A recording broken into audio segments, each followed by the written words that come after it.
Hello and welcome to the Pickup WNBA podcast. I'm your host, Cathryn Niker. And I'm your other host, Freddie Rivas. What's up? What's good, everybody? I'll tell you what's good or what's great. And that's our social media accounts at the Pickup WNBA podcast. Follow us, look at us, interpret what we do, and enjoy our content. Really, though, thank you. We've been getting lots of people jumping on because the CBA happened and we got a season and I got Temple fans. We got people from all over. So, Instagram, TikTok, YouTube, and then obviously the reviews and all that stuff is important in this current internet climate. So really, thank you very much for everyone who already does contribute and jump into our stuff. But keep going for it and tell other people if you like it. Also, shout out to Darren, who's been helping us up our social media game. Yeah. He's been doing some posts for us. We've been going to Tempo Games as media. I'm hoping to finally go myself this week. Fingers crossed. Maybe we'll even be together. Who knows? Hoping it's our first game together. So, yeah, if there was ever a time to follow us, it's now because we're going to be there, baby. In the mix. Portland. In the mix. Expansion battle. Expansion battle. It's true. Can I also say, yeah, because I feel like we don't say it enough, shout out to Darren, of course, but shout out to Jason, shout out to Daniel, and shout out to Michael and Mariana. The whole team. We have a full squad. Okay, we have a full squad that are rocking with us. So thank you to everybody. Aw, well, so nice, and thank you to you, Freddie, for thank you to me, not you. No, thank you to you too. Of course, Zelda. All right, yeah. My dog, who's leaning on my back right now. It's actually kind of nice, but I know she won't stay there. Okay, let's. She's growing up. She's growing up. Yeah, me baby. Hi, me baby's growing up. Yeah, she's like, what, 6 months, 8 months younger than your baby? Mm-hmm. Wild. Anyway, doesn't matter. Okay, look, let's jump into it. We got a lot of fun stuff to talk about this week. First, though, some really crap news. We got to talk about Rickea Jackson tearing her ACL. So sorry to see it, Rickea. We wish you all the best, speedy recovery.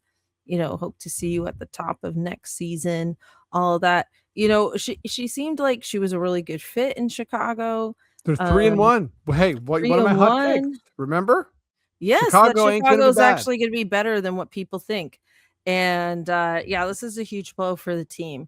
In addition to that, our girl Natasha Cloud spoke out about this after the game and talked about the referees and in this game their inability to control the game. Now, I didn't watch this game. I did watch some of these highlights. And one thing that kind of stuck out to me, Freddie, is that this was a complaint that we got all through last year's playoffs. Yes. Yeah. The referees' inability to control the game. And what I love about these players is that, yes, they're aggressive, but they're also really self-aware, right? Like they know they need the refs. They're not saying like, oh, these refs suck, they don't know what they're doing. They're saying like, no, we need you to improve in the following ways. And to me, it's disappointing that it seemingly the W hasn't addressed this very important issue. Yeah, and I think that it's a long distant memory now, but a really big part of Nafisa's huge call out to Engelbert and leadership. It all really started with a call out to the injury. Refs. And her injury and Cheryl Reeve and Becky Hammond, Stephanie White. Everywhere you look last year, people were furious with the refs. and I've been pretty vocal about having compassion for the refs. I think it's a really, really hard job. I think that there's a lot of factors here. We also talked about how good refs kind of get like siphoned into the NBA, and that's a problem that the W Mhm. use as this like training ground, and then really, really good refs. But I do think that the management of aggression really, really matters in basketball. And you see things escalate and get bad and get dangerous when that doesn't happen. Mhm. And it's funny because so many people will complain about kind of like ticky tack reffing, which is not as fun to watch, I admit. Even the we're covering the tempo. Sykes is getting to the line at a preposterous rate, and Mhm. I'm loving it. But if I was playing against us in the tempo, it would be frustrating to see someone just living at the line. And by the way, she deserves to be at the line. She's getting fouled. But what I'm saying is it's frustrating to see a game dictated by the refs so much. So I get that they're trying to do this dance of not overexerting themselves, but they do need to be assertive. Otherwise, bad shit can happen. And injuries like this, you can't fully put it on the refs, but you do sort of feel like their intervention at the right moments is important when it comes to de-escalating tension. Yeah, that's really well said. And, like injuries are going to happen no matter what. We all know that. But when you have this escalation of tension, of physicality, then you are looking at them. And, it isn't solely their fault. Like people tear their ACLs, but like it's just, to me, it's just wild again that like we're seeing this complaint again after everything that happened in last year's playoffs. So I really just hope, you know, Kathy Engelbert, hope you're listening. Hope you hire us someday. We would make very good consultants. Hire us, Engelbert, okay? But I really want this to be the last time we hear this complaint. I really do. Agreed. Yeah, this is one of the ongoing. We've had our fair share of ongoing, like to be continued topics. Whether it's like Griner, Caitlin Clark, chartered flights. Chartered flights. Yeah, we've been through it. We've been through it. So I will say, let's keep an eye on that. Yeah. But Yeah. yeah, to be continued. Here, here. Here, here, Uh here, here. To be continued. Let's keep an eye on it. Oh my goodness. And yeah, for people who are following the tempo, listen, tempo check. There will be an episode of Tempo Check this week. We're going to talk all about it. Certainly, Slim, certainly. Mabry, the $1 million backcourt, all that. So stay tuned for that. Uh let's move on to a different topic. Interesting stuff coming out of Dallas this week. Their coach, after a loss, spoke to the media after the game and said there was, quote, selfishness in this locker room. Now, the interesting thing about this is that Cynthia Cooper and Swim Cash were covering this game in studio, and Cynthia Cooper didn't like this comment, and she actually did some of her response in Spanish because their coach is Spanish. And then Ooh, he was asked about it. I saw this spicy. on Instagram, Ferry, so I didn't get the chance to send it to you. I saw it like literally an hour ago. But he kind of responded in Italian, and like just like, so what? She can speak another language. Like was just like unimpressed, but I don't know if he thought like she was like mocking him or something. I didn't take it that way, but I don't think he loved that part. But to Dallas's credit, they came back, they won their next game. Paige made a point after the game of saying they, quote, played unselfish basketball. So I guess they did take their coach's word seriously at the end of the day, look themselves in the mirror, quote unquote, started communicating more. Paige said that they got more practice time in as well before their next game. And things seem to be on the up for the Dallas Wings. I think one of the reasons I bring this up, because I think it's always an interesting conversation in basketball. Do you call out your players in the media? I feel like this has worked for coaches and it's also backfired for coaches. So I thought this was a fun conversation with us. Like, what do you think is the right move? Yeah. So last year, this centered around Becky Hammon. And me Mm. and you talked a lot about it. And I feel like as a person, I err on the side of tough love is overused.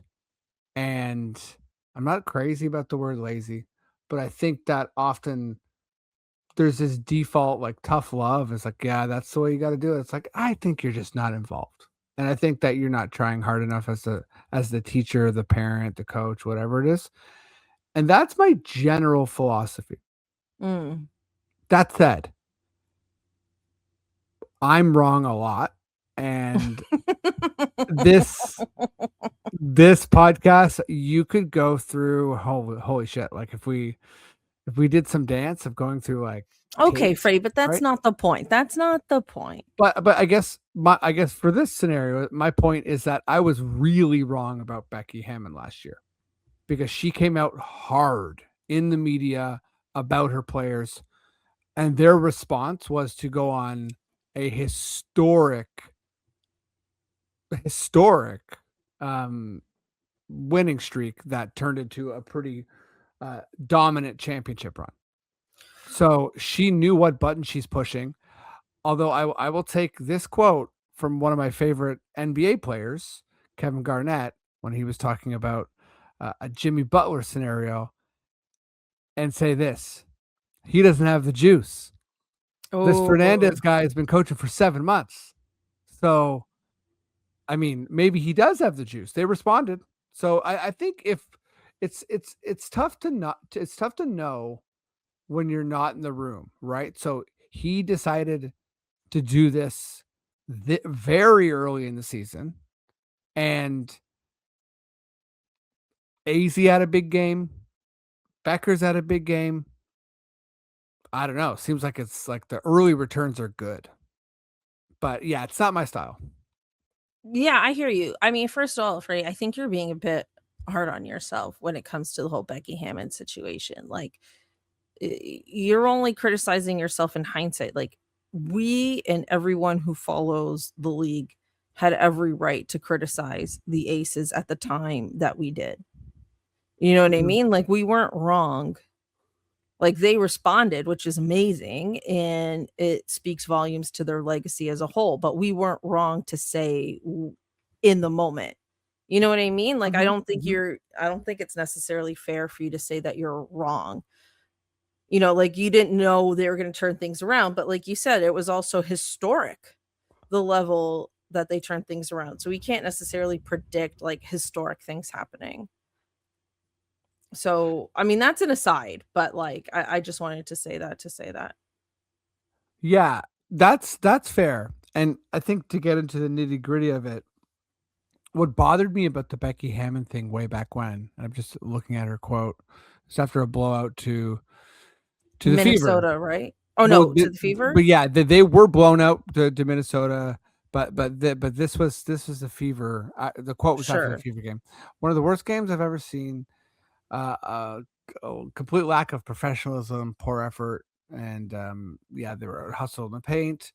And I think what was bothering me at that time was sort of like, what are you doing though? Like as a coach, Mhm, to then be calling them out. mhm. Like, are you a perfect coach? And again, the reason I'm happy to sort of like lose some points on that take is that it seemed like she was doing a great job. So she called her team out and was confident. And but back to Fernandez.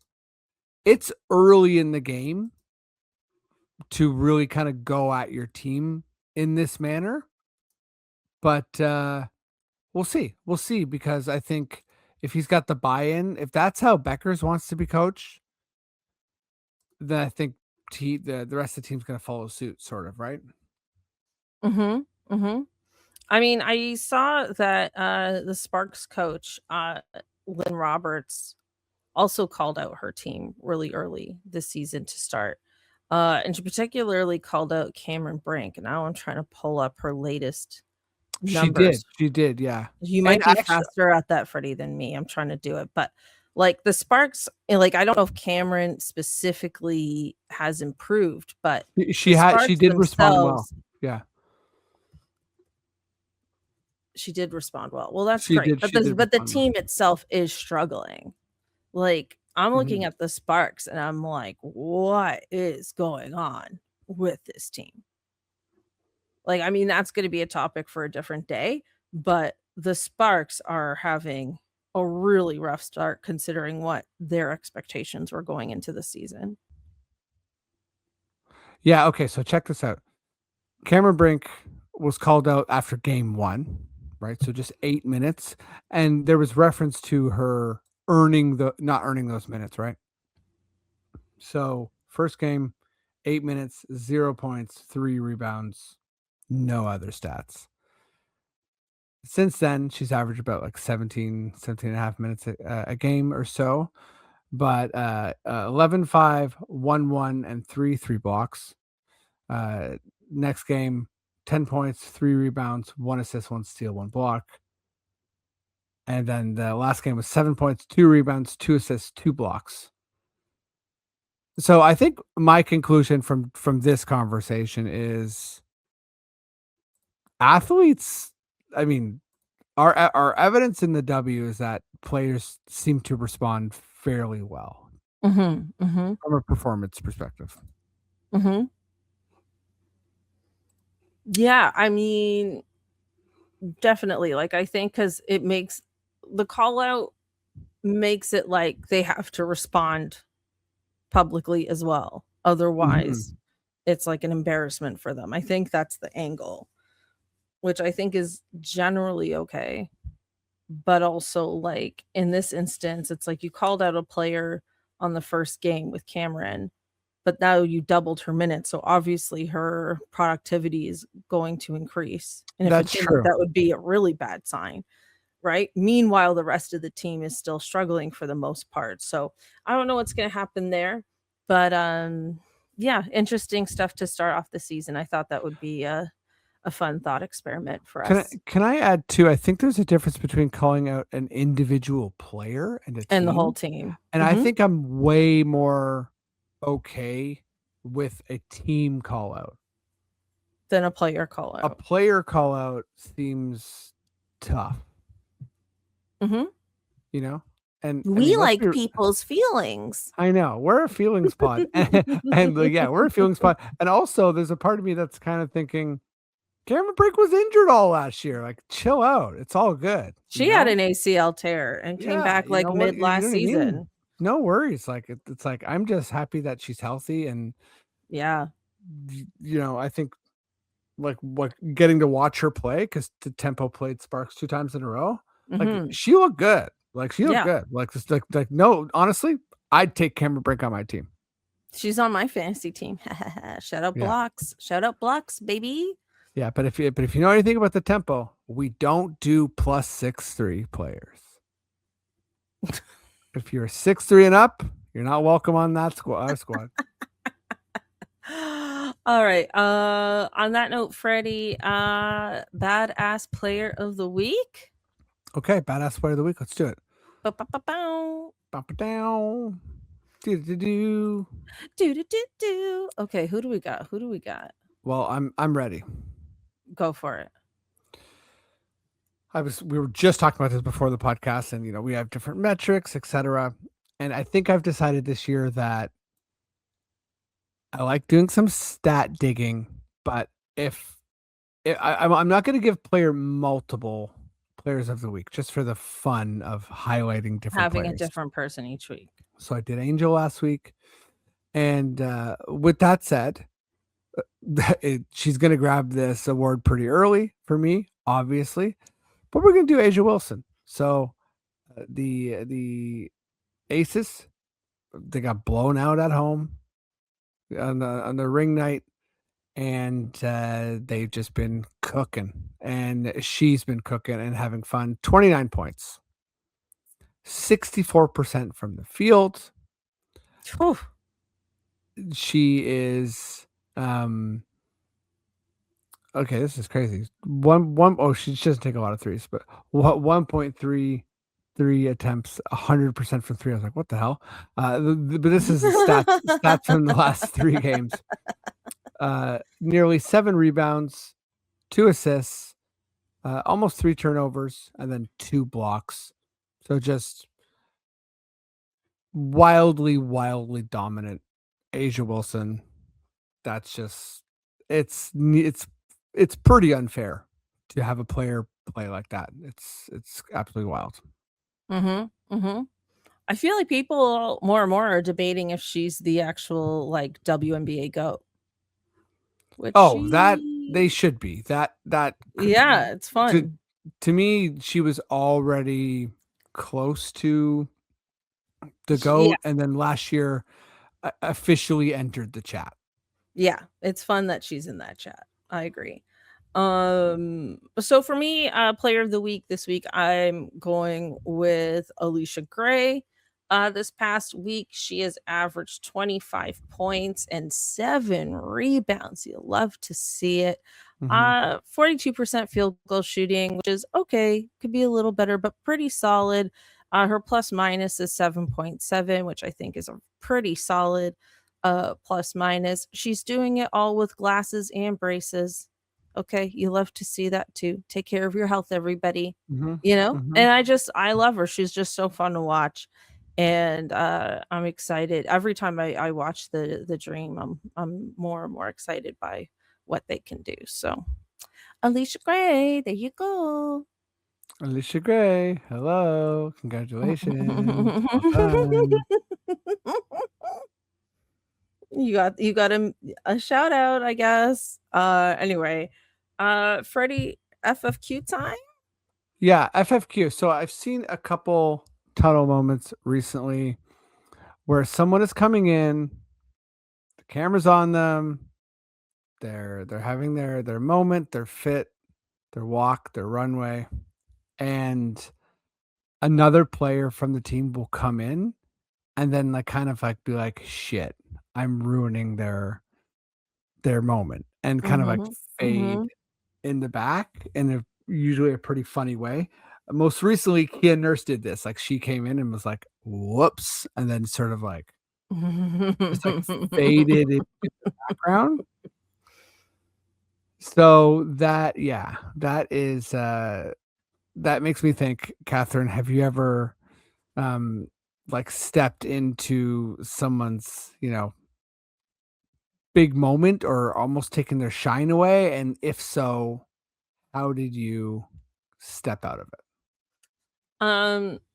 This also reminded me, I think it was last season when Sabrina was showing up to the game and she accidentally walked in on Ellie the Elephant doing her moment. Oh, that's fun. And then started to backtrack like, whoops, I can't be in the way of the mascot.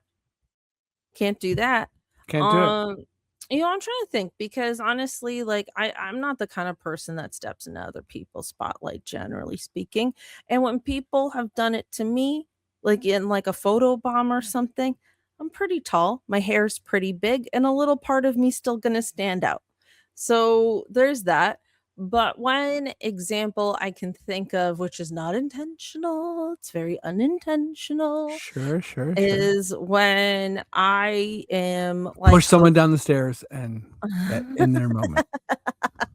Yeah, and just walk away, no big deal. Is when like sometimes like when I'm hosting a stand-up show or middling a stand-up show and somebody else is headlining, but my 10-20 minutes is like tighter than like their 40. And then people will come up to me and be like, "You were the best part." And I'm like, "Oh, like I didn't intend that." Yeah, But except you're sometimes it like, goes "I'm down like that. so good at comedy that I did intend it, and I should be headlining." Sometimes it just goes down like that. I think that is how people become headliners, though. Is that Yeah, they see that and then they're like, "Oh, you should headline." I think you kinda gotta grow out of your You know? I think role, it's right? part of it. It's part of it. It's not like a competition when you're on the same show like that, Mhm. but sometimes that's how it goes down. Yep, that's very fair. Sorry, not sorry kinda thing. Sorry, not sorry. This is me example. I'm gonna just brag about my son here for a second. Oh. But I feel like there's a lot of times where he's quite big for his age, and uh, he has a lot. His gross motors are gross motoring, and they're doing great. And he's cooking. He's a very sporty little guy, and that gets people excited. Mhm. Sometimes when we're at the park, other parents will kinda get into their feelings, and they'll be like, Mhm. my parents not or my kid's not doing that." And then I sort of like I'm like, I feel myself, like, consoling them a little bit. Like, I'm partially like, Oh. my son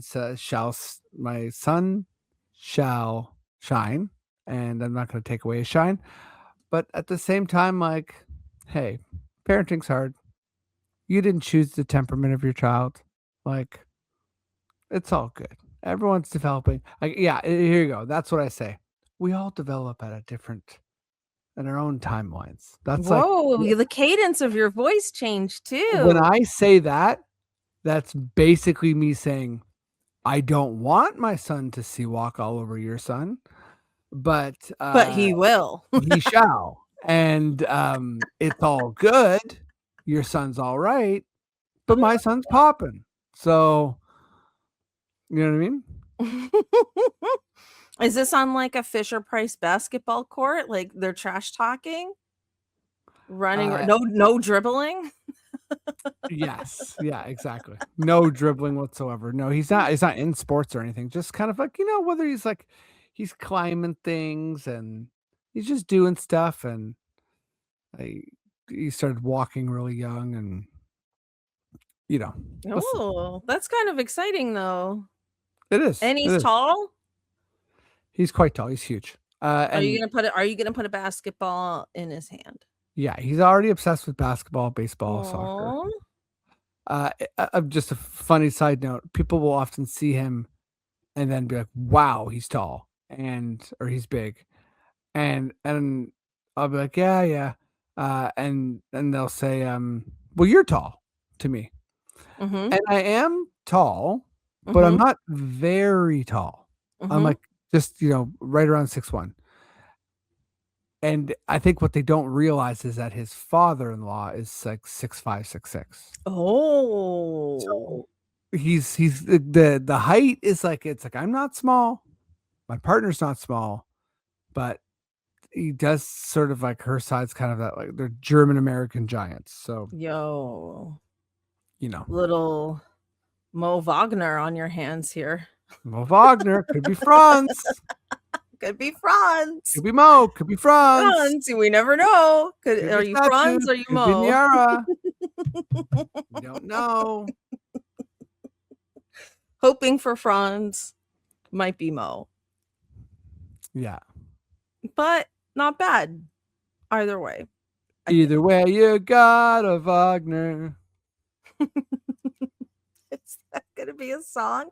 Either way, you've got a Wagner. Okay, we're getting silly here, Freddie. Okay, we're gonna wrap this up and we're gonna be recording tempo check Yes, one, yes, two. yes. Please check out that episode this week as well.